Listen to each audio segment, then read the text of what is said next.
It is impossible to create a video that adequately conveys the highs and the utter harshness of Alaska. There is, in a sense, this aspect that you will never be able to witness. It can only be experienced.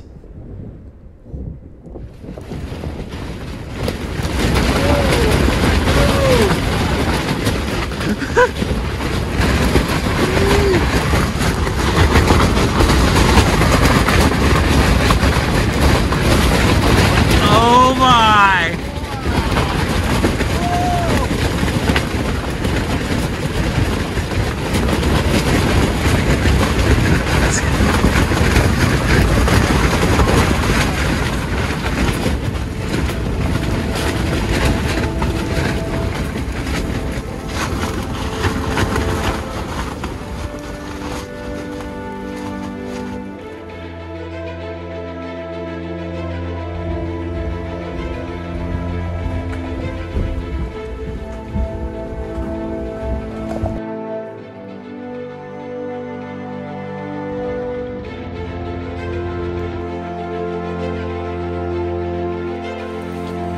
There's something about Alaska that if you have a pulse, it excites you. Like, there's just this mystique behind it that draws every serious outdoorsman up there. Even if it's just once in your lifetime, there is a life-changing quality to Alaska. You get up here and the people, the adversity, it tests your tolerance for adversity and really how tough mentally you are, physically you are. And ultimately, it doesn't let you enjoy it unless you're tough enough to enjoy it. And I think that's one of my very favorite things about Alaska is, in a lot of senses, when you go out there and you brave it alone and you're DIY and you're figuring it out on your own, it separates the men from the boys.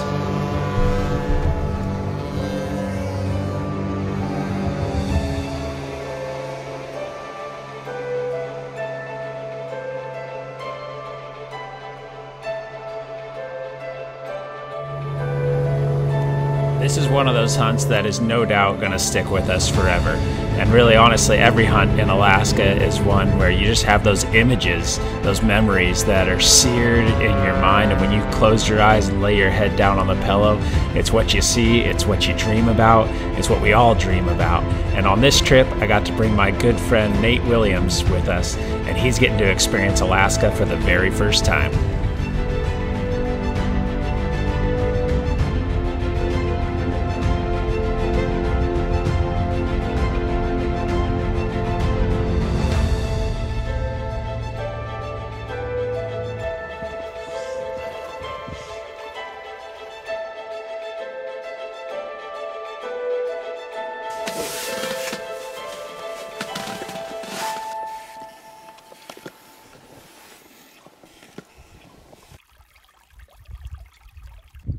After our long journey, we're finally on the lake. We've got the tent set up, and all around us, we are covered up with really good bulls. And there is nothing quite as exciting as being set up in this situation.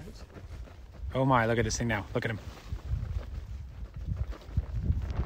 That's why I call him the spider bull. He looks so cool. Wow. Yeah, that's a good bull.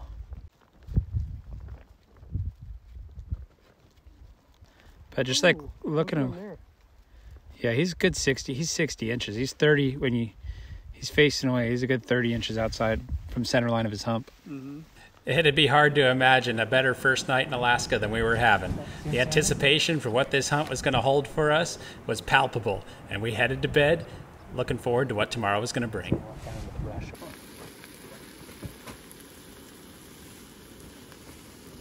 With 5 days to go before season, we decided to set out and explore a little bit and see what was out there.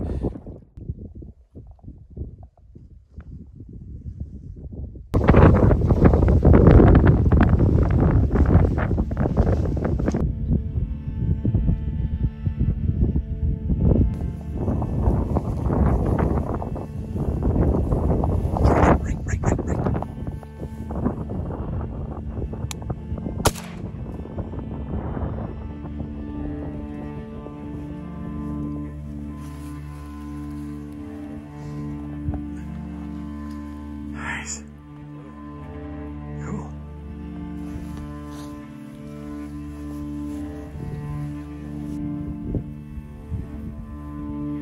Oh yeah.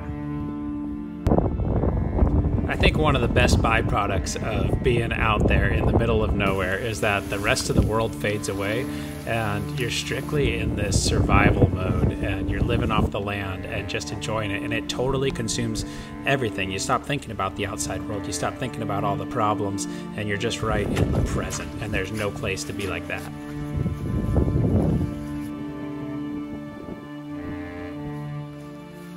Right there. To the bush. It's laying down. Turn. It's right there. Just see that.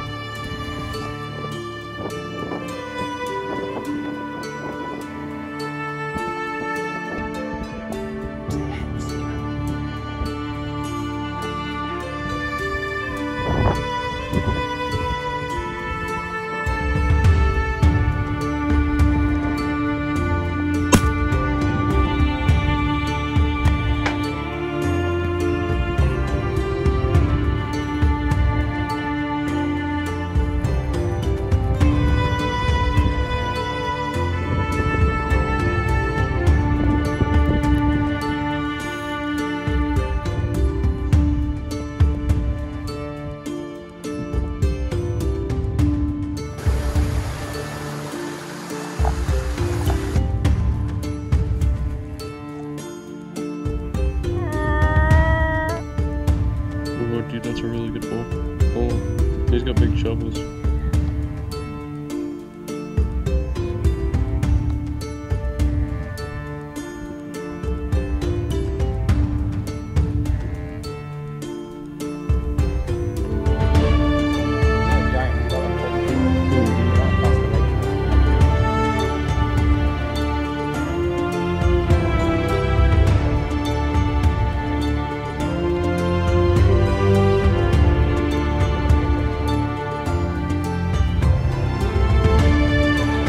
There is this like quiet, heart-pounding satisfaction when you're sitting there a couple days before season and bulls are crawling all over the place and you're just watching them and the anticipation is building.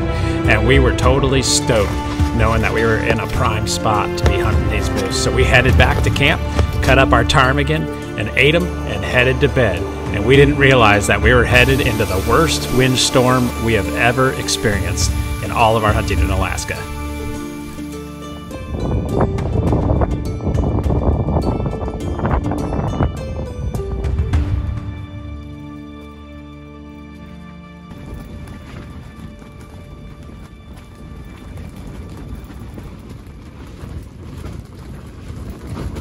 Based on the weather archives we were able to find after the trip, we estimate that we were experiencing winds in excess of 60 miles an hour as we went through this night.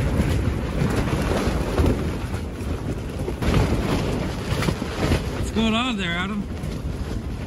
Oh, just in the middle of a hurricane. Holding tent up. 1 in the morning.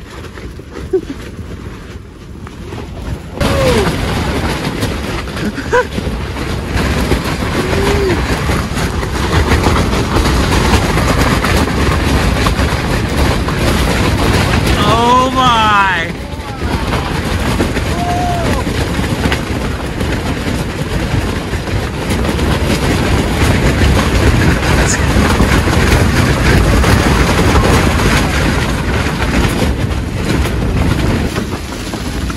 Well, we had our fatality.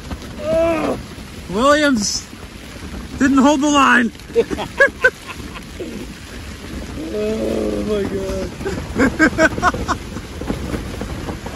It's all about to go. Yeah. Doesn't feel good. It actually could. Real easy. Just all collapse. And we'll just be in here like, flat.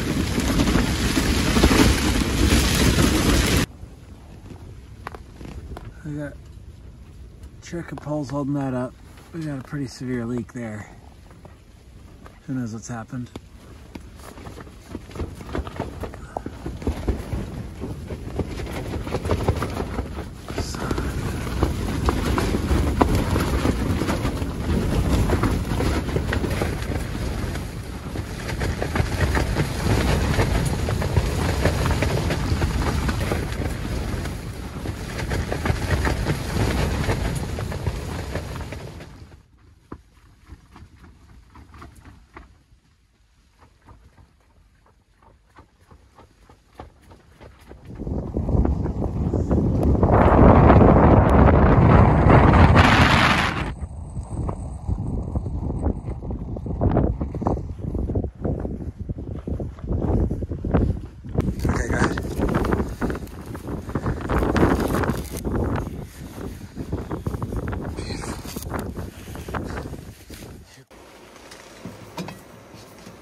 What do you think? This is delicious. Blueberries Oh my. from the tundra. Can't beat it. And you survived the night. Yeah, You took the beating over there. it was cool.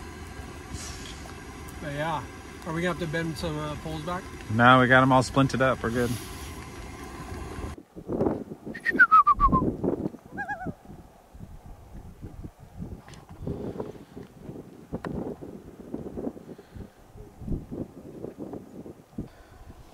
About all we were able to manage on day 3 was licking our wounds, making some repairs, and trying to get a little bit of rest and recovery from the beating we had taken the night before.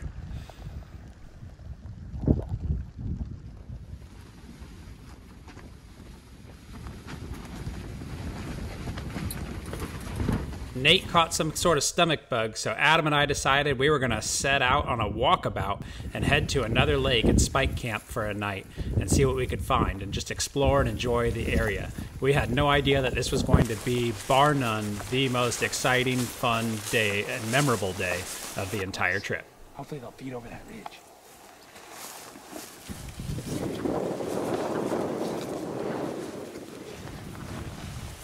Oh, there's that one closer. Yeah. Should I just kill the close one? If you can, if you think you can.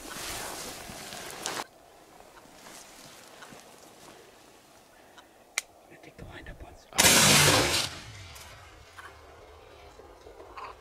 Nice. Oh, there you go. Did you get that? Yeah.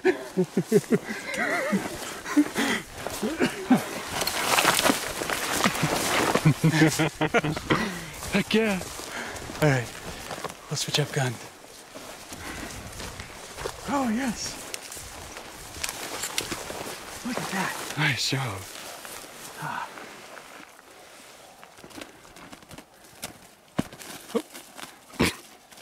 Yikes. All right. We're living the dream now. That was great.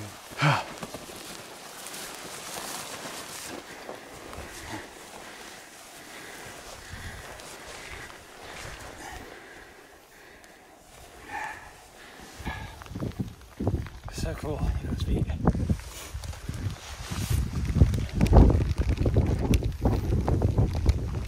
Adam and I just oscillated between cameraman and gunman, and we just poked around this country, churning up all sorts of good things and enjoying every second of it.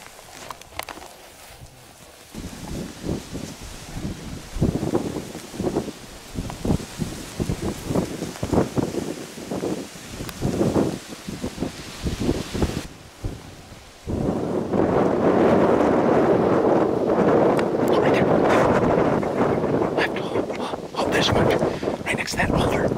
Right here, right there. You just see the head sticking up.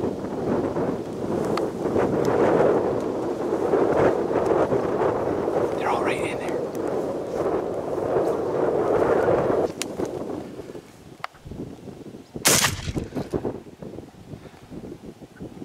Oh, hey, they're all right here. You need to reload.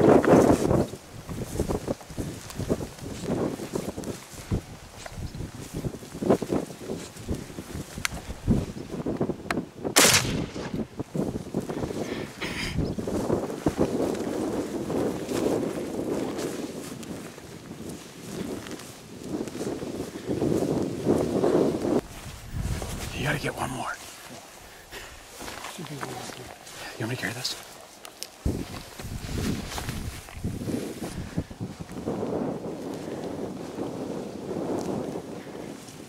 Oh, right there, right.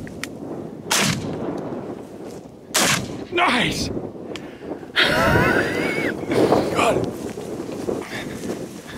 That one was like through the hole. Yeah.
that's a big male.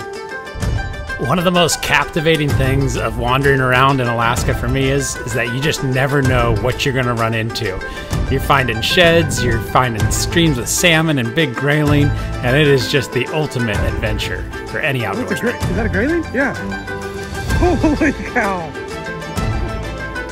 Good job. Grayling, I think? Yep. Hold on, let me get video in the water.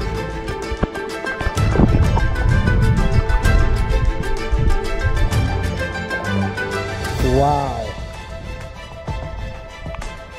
That's a big boy.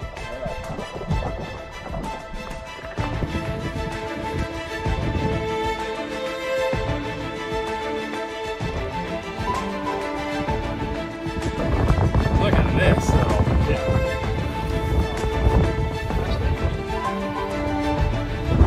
Dude, that is awesome.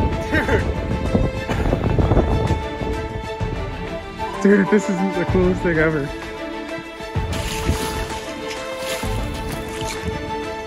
Oh my! Hold on, hold on.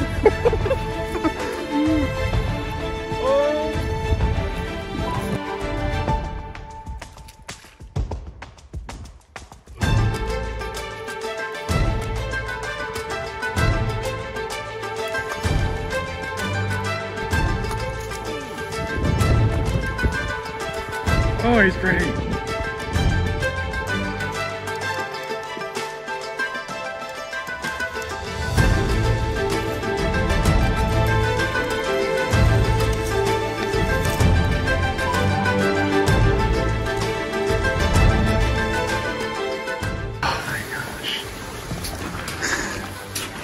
This is just next level here.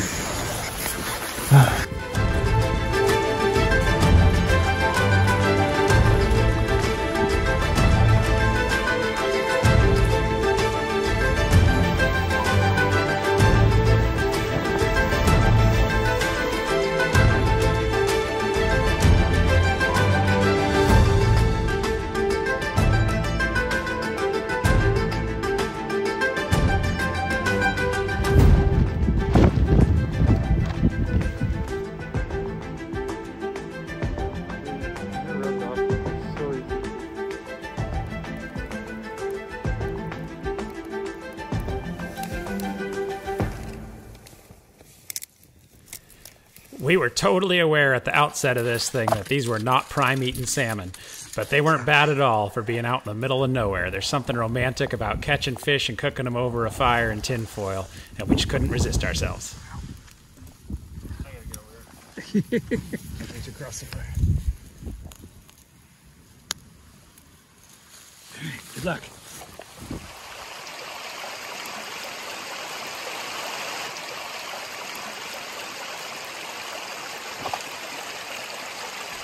We're 6 days into one of the harshest but most memorable hunts that I've ever been on in my entire life. And now we find ourselves on the eve of moose season.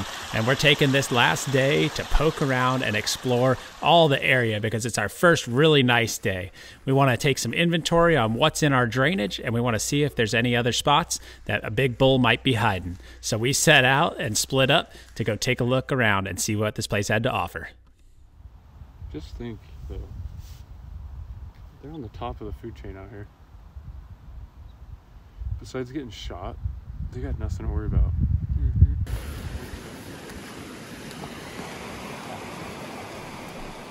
Alaska is hands down one of the most stunning places that God ever crafted on this earth. And days like this remind you of that after some of the harsh stuff that we've endured.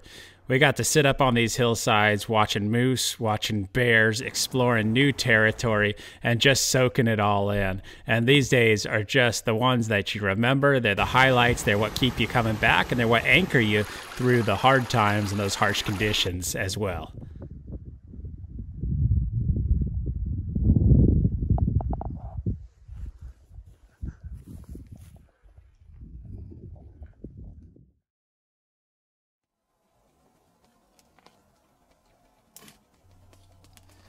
For me on opening morning, especially when I'm talking about hunting in Alaska, there is a massive shift in the atmosphere. The laid back, lackadaisical levity of the preseason kind of disappears, and the monumental gravity of the moment is at hand, because this is when everything rises and falls. You've been dreaming about it for maybe even decades. You've been chasing after this plan, and you've put in all the work, saved all the money, and you've gotten up here. And now the next 11 days determine whether you capture the dream that you've been after, or if it gets put off to another year, or maybe even never.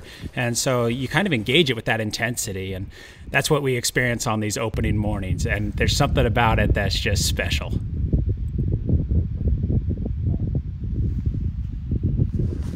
Adam spotted a super good bull last night. This morning's opening morning. We had a beautiful day yesterday. Now it's overcast, perfect loose weather. We're moving up onto this knob here. We can see a bull and a cow, and she is going to draw some bulls. There's a couple cows in here. She's super thick.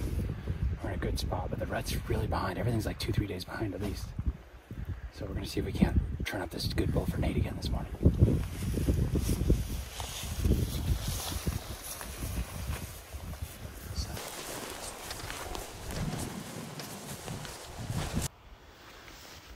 Here you go, Nate. You want to look at him?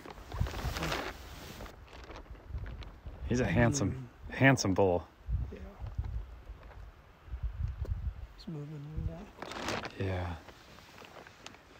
He'll probably rhythmically get up all day, I bet you. Kind of like that.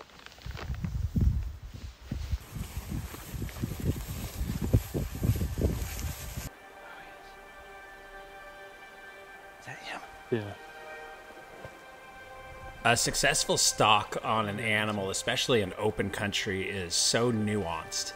I think one of the great appeals to it is there's no two that are the same, and sometimes you're going fast, sometimes you're going slow, but there's just a feeling, and you have to kind of feel what the animal's doing, and you have to move according to the terrain, and it always presents kind of a puzzle, a riddle, if you will, that you have to solve in order to close this distance, and especially in the open, and the things that you get to see as you're doing it, and just that exhilarating, heart-pumping expectation that if you pull this off successfully, you're going to get the very thing that you've been after.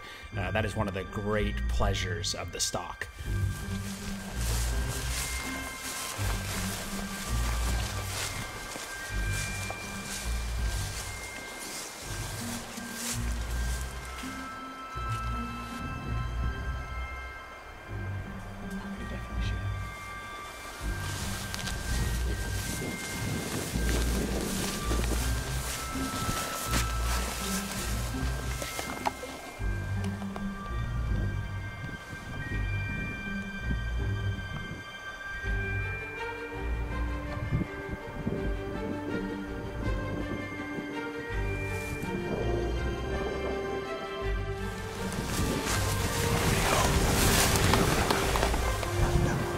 This is the whole time. I'm gonna get you flat. Get set up for a shot there. It's always the final couple feet of the stalk where trophies are won or lost, and that's where patience and a ton of experience always shine. And we finally got into position on this moose, and we knew that if we waited for our opportunity, the whole thing was going to come together.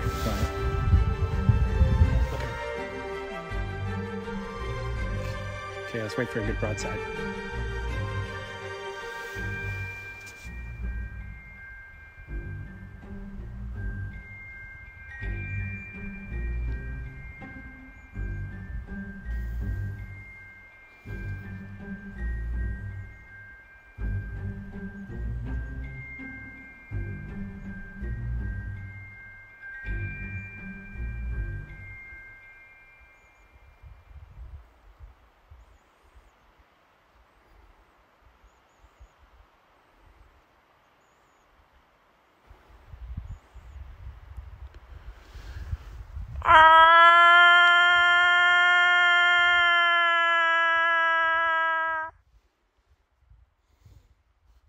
I'm not very interested, but good on. Oh man, I wouldn't take that shot.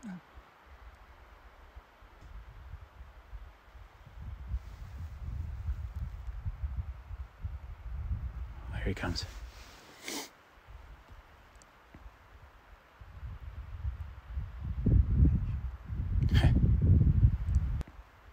He's gonna come running over here to rut.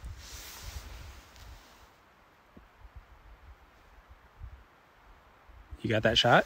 Yeah, I did. You can take him if you're steady. Hold on. Wait for it. Ah! On the point of his shoulder. There. There, you hit him. Let's get another round in. Wow, that's a loud gun. Here.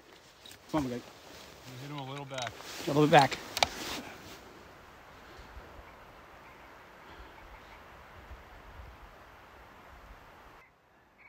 Yeah, go ahead. Hold on. Hey! Oh, you hit him. Perfect. Hold on. Let's just let him.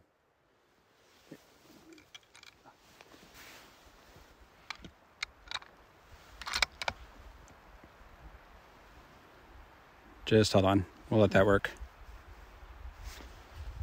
I'll save you guys some shoes. No, he's bedding down. He's done.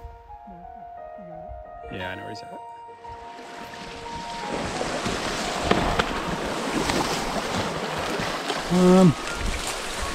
Just gonna want to go quick. Oh yeah, Steve.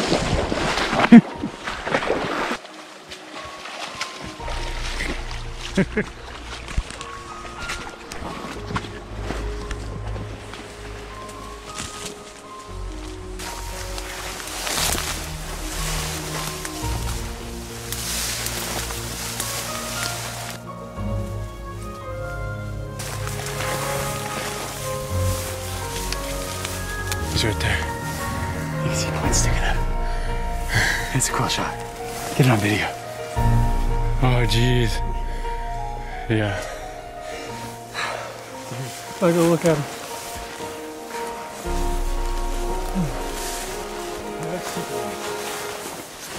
Yeah, I think he's good. That's a super good bull. Look at the mass on those fronts. Oh. Oh. I was looking right here. It's like crazy. Oh my God. What a trip. Wow.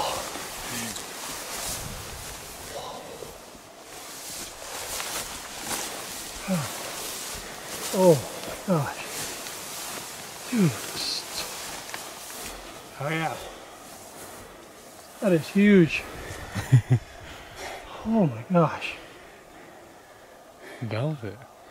Dude, he's not even started to rev. Wow. That's crazy. 11 on that side. That body is. Wow. Dude. Congratulations. Thanks, man. Thank you, guys. That is a awesome, big body. man. Size of a Oh. Volkswagen. Gosh, look at this thing. Oh, yeah. It's gonna be fun. Yeah, there you go. Huge. I can see why you guys talk about it. Like just the organs. Isn't that crazy? Oh my gosh.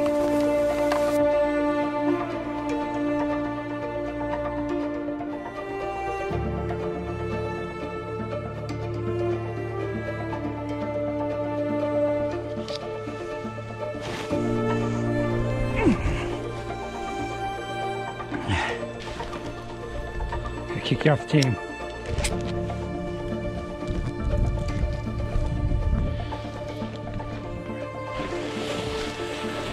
Hey bear, don't eat my friends, no.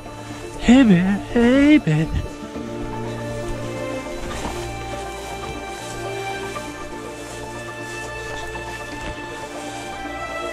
Whenever we harvest a moose and we know that it's going to be a multi-day pack, and especially if it's dead in some brushy spot, we move all the meat a couple hundred yards away out into the open somewhere. That way we don't ever have to worry about coming in on top of a bear that's claimed the kill.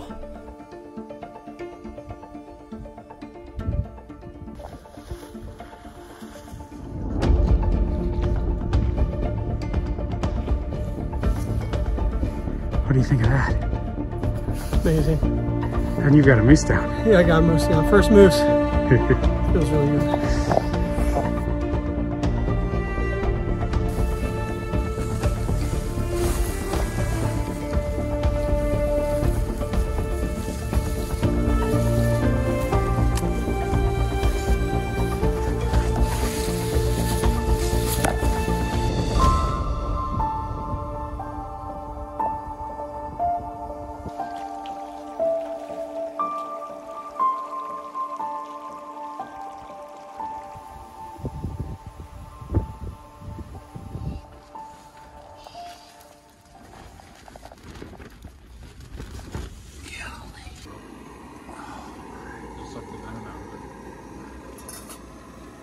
Ready?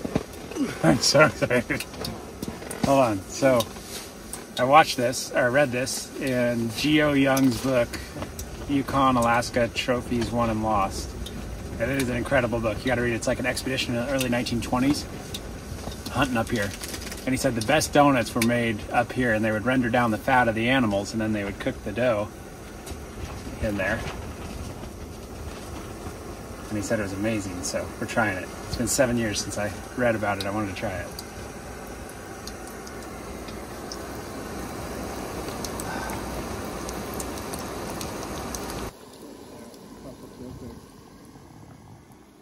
Look at Adam's face. Oh my. Hold on. That's pretty dang good. Oh my. A little crunch, huh? Yeah. So good.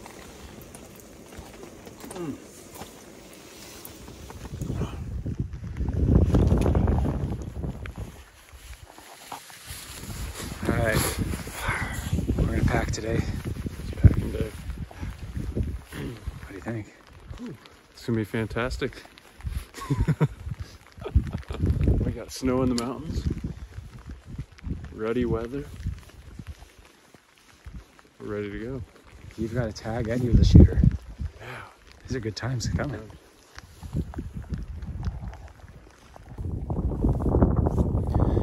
Packing big Alaskan moose over long distances like this one, 1.5 miles uphill back to the lake, is probably one of the most indescribably painful and memorable experiences you'll ever have hunting. These rear quarters, which have to have the bone in, end up being anywhere between 130 and 180 pounds. And it is just bone-crushing weight on uneven ground, pouring rain. You're sweating in your rain gear. But the whole time, what makes it memorable is you're accomplishing something that very few people have. You're seeing sights that very few people will ever see. And at the end of it, it just sears the memory of the entire hunt in your mind forever. What do you think about a moose quarter 1.5 miles down from the lake? Down, uphill pack. Rear quarter. It's brutal. It's not easy.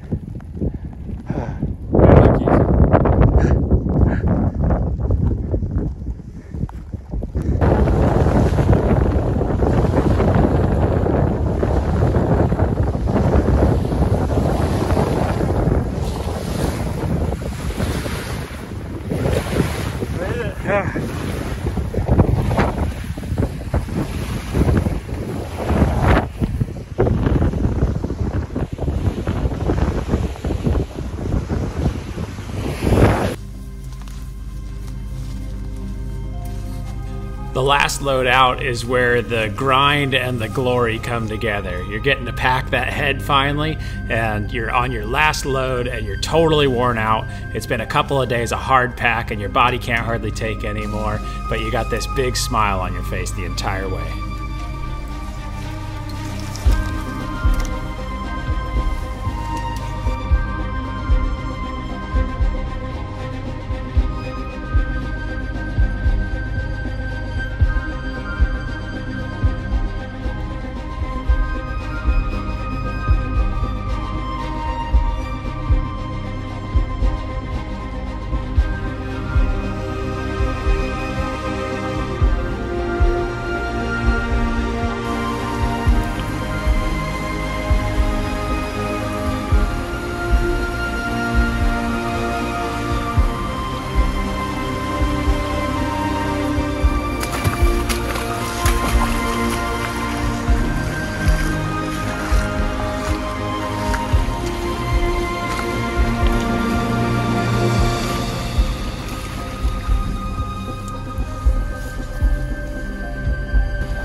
We can't sit down with these front quarters because it's easier to put them down through the bottom. So you gotta lay on your side like a beached whale. It's called the beached whale resting method. Yeah. Not too comfortable.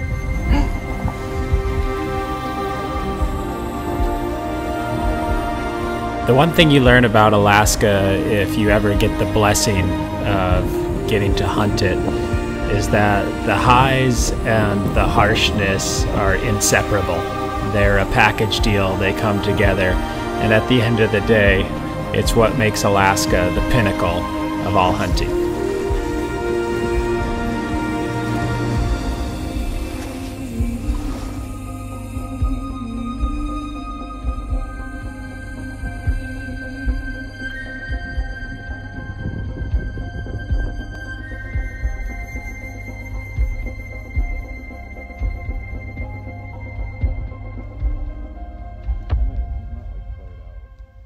No. Oh, that was cool. He just shook his head. It's day 10 or 11 out here, and we haven't seen a big bull in like 5 or 6 days. It's just about snowing on us. It's cold. And my patience, this is a major test for me. There's this passage in James chapter 1, and he says, "Count it all joy, brethren, when you fall into various trials, knowing that the testing of your faith produces patience." And he says, let patience have its perfect work, that you may be complete and lacking nothing. And I've been thinking about this whole patience thing, because my style of hunting, if you ever really watch us hunting, is I like aggressively going after an animal. And we're in a spot here where we're kind of on a unit boundary, and we're locked into this basin, and we can see some moose around us, and we've been trying to call to them. But it's just a major patience game. And it's been said by a number of different people that a faith that can't be tested is a faith that can't be trusted. And just kind of thinking through patience and faith, when you know something's going to happen, but you don't know the timing of it, that's what requires patience. And I was thinking about the best mule deer hunter I know, or most successful on big bucks, from where I'm from in Idaho. He would sit on these clear cuts. The same clear cut he would sit on. Deer season was 30 days long, and he would sit there for 30 days straight, from sunup to sundown. But he consistently killed bucks that were 185 to 210. Just massive bucks. And he's sitting there being patient. It says that this patience in our faith, as it's being tested, it completes us, that we'd be lacking nothing. And when we find ourselves in these situations in life where the thing that we want to happen doesn't happen when we want it to happen, it forces us to do one or two things. We either walk away and do something different, or we patiently wait for it to come together. And that's where we're at with this moose hunt. We either bag it and give up, or we see it through for the next 8 days to the end of season and patiently wait for that moose to show up. So I don't know where you are in life right now, but I just want to challenge you. Like, faith is not all butterflies and rainbows. There's going to be hard times. And that testing of the faith, it's completing you, it's perfecting you, it's strengthening you, it's making you better than you are. It's increasing your understanding of God and your relationship with God, and strengthening you in spiritual ways and incredible ways. And I want to encourage you not to give up. If you're facing hard things right now and things aren't going the way you want, or not happening as fast as you want them to, God's producing patience in you. That testing of your faith is producing patience. And that patience will complete you. It will perfect you. It will make you stronger. It will make you better. And I'm hoping in this situation that our faith that a moose is going to come along is going to result in a big moose on the ground. But man, it is a major test of my patience out here. Oh, look at those mountains back behind me. Yeah, that's cool. Here's the deal. If you want to learn more about faith, Jesus Christ, how he came, he died to take your sins upon him, to pay the penalty of them so that you wouldn't be separated from God, how to put your faith in Jesus, how to strengthen your faith, we wrote a resource called The First Mile. And it teaches you everything you need to know about who God is, why you need a relationship with him, how to have a relationship with him, and how to practically walk with him day in, day out, through the ups, the downs, and everything in between. And walk out your faith in a real way that really changes your life. And have a faith that can be tested, have a faith that can be trusted, that you can rely on for eternity. So go over to our website, www.limitlesshunting.com. We got the first mile over there, teach you everything that you need to get going in your first steps of an eternal faith.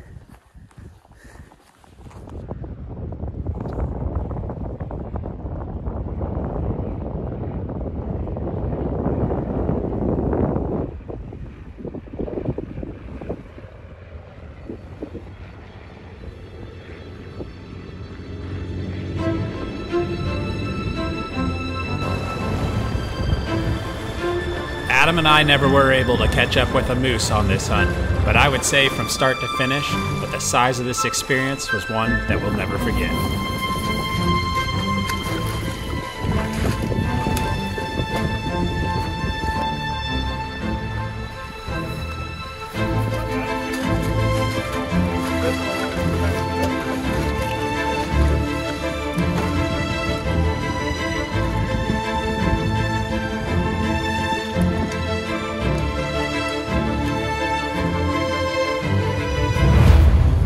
As you load the plane and strap yourself in and the throttle goes forward, there's this moment where you realize that you're leaving this place that has had such a profound impact on your life. And my mind always starts flashing back to all the highs of the hunt.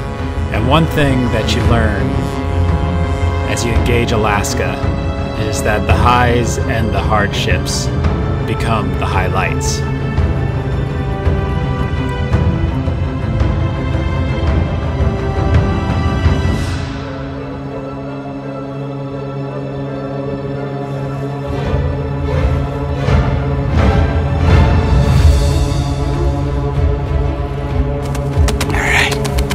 We're living the dream now.